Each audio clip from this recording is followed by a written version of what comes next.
Halo anak-anak, bertemu dengan Pak Beni lagi. Nah, hari ini kita akan kembali belajar di tema 5, subtema 3. Nah, tema 5 tentang apa? Tentang ekosistem. Dan di subtema 3 ada apa? Ada keseimbangan ekosistem. Nah, sebelum belajar lebih jauh tentang faktor yang mempengaruhi keseimbangan ekosistem, kita akan mengetahui dulu apa arti ekosistem atau pengertian ekosistem. Nah, mari kita ingat kembali. Ekosistem adalah suatu sistem ekologi yang terbentuk oleh hubungan timbal balik yang tidak bisa terpisahkan antar makhluk hidup satu dengan yang lain maupun dengan lingkungannya. Itu pengertian dari ekosistem. Nah, sekarang lanjut ke faktor yang mempengaruhi keseimbangan. Ada 2 yang mempengaruhi. Yang pertama adalah faktor alam. Apa sih faktor alam itu? Merupakan peristiwa alam yang dapat mengganggu ekosistem. Pada umumnya berupa bencana alam. Nah, apa saja faktor alam yang dapat mempengaruhi ekosistem? Nah, ini contohnya. Yang pertama, letusan gunung berapi. Nah, letusan gunung berapi dapat mempengaruhi keseimbangan ekosistem. Yang kedua, banjir. Nah, bayangkan jika ada tumbuhan hewan yang ada di dalam sini pasti rusak ya. Kemudian tanah longsor sama juga ya. Ekosistem yang ada di daerah yang longsor ini pasti akan terpengaruh sehingga keseimbangannya terganggu. Kemudian badai. Dan yang terakhir tsunami.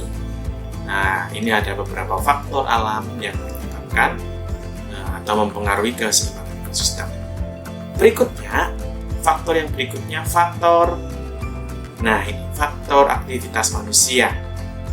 Apa saja sih faktor aktivitas manusia yang dapat mempengaruhi keseimbangan ekosistem? Nah, sebelum ke situ, berbagai kegiatan yang dilakukan manusia untuk memenuhi kebutuhan hidup itu banyak yang berpengaruh terhadap ekosistem. Nah, kalau kita bijak, tentu tidak akan merusak ekosistem. Tapi sebaliknya, jika tidak bijak, bisa saja ekosistem rusak karena itu. Nah, apa saja contohnya? Yang pertama adalah pembakaran hutan. Ini bisa jelas merusak ekosistem yang ada di dalamnya ya.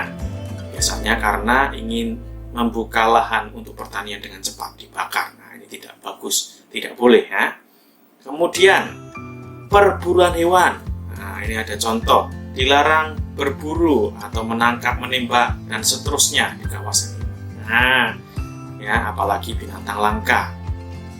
Oke, berikutnya penebangan pohon tanpa tebang pilih itu juga dapat mempengaruhi keseimbangan ekosistem di mana banyak hewan, tumbuhan yang menggantungkan hidup. Manusia juga menggantungkan hidup dari tumbuhan. Kemudian yang terakhir, ini penggunaan pupuk kimia dan pestisida berlebihan. Jadi penggunaan pupuk kimia dan pestisida berlebihan ini dapat merusak struktur tanah. Kemudian juga dapat menyebabkan tumbuhan ini karena banyak mengandung bahan kimia beracun, sehingga dapat mengganggu kelangsungan keseimbangan ekosistem. Nah, itu beberapa faktor yang dapat mempengaruhi keseimbangan ekosistem. Nah, mudah-mudahan anak-anak jelas ya. Pak Ben rasa cukup. Sampai bertemu di pertemuan berikutnya. Bye-bye.